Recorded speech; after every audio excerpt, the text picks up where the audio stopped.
all that noise you're making? Hmm? You sleepy? You probably are. Oh, such kissies. Hello, BookTube. Welcome to your Daily Penguin. This is our tour through my Penguin Classic wall, book by book and author by author. I am once again feeling a little under the weather, so this will not be a long Daily Penguin. And I'm also a little, once again, line of sight confused, because I'm not filming on the same device I was filming on yesterday, I swear. but the book that we have today is neither an author nor one particular time period. We've been spending a lot of time in 19th century America, for instance. Instead, this is a long span of time and many authors. This is a Penguin anthology. I love those. Just think they're fantastic. And this one is great. This is edited by David Norbrook, and it is the Penguin book of Renaissance verse. Much battered, because I'm always finding something new and wonderful in this book. And as you can tell from the dates, this starts with the accession of Henry VIII to the throne of England and moves forward in time 150 years, 160 years, something like that, to encompass the massive explosion in learning and culture and arts that happened, that coincided right about that time. And everybody is in here. Marlowe, Donne, Gascoigne, Shakespeare. The Norbrook makes an effort to bring in lesser-known authors, as well as some of the scholarly women of the time who were writing verse. And all of that is great, but of course an anthology like this lives or dies by the discretion of the editor.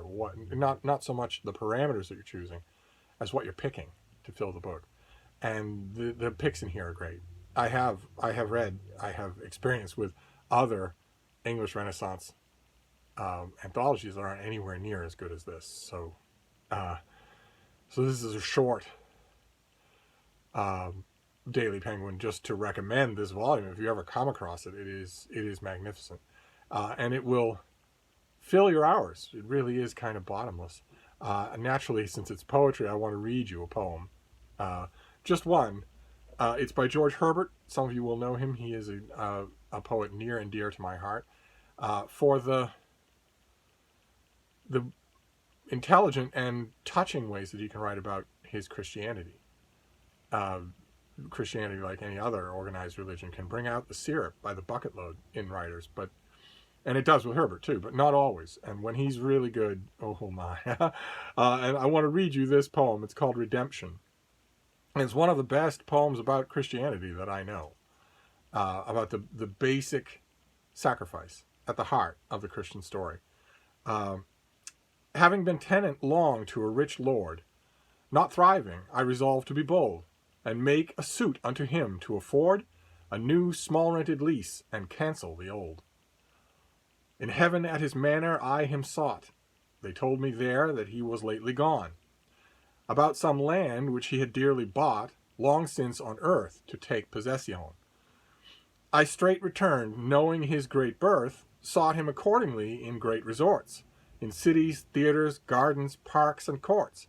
At length I heard a ragged noise and mirth of thieves and murderers. There I him espied, who straight, your suit is granted, said, and died.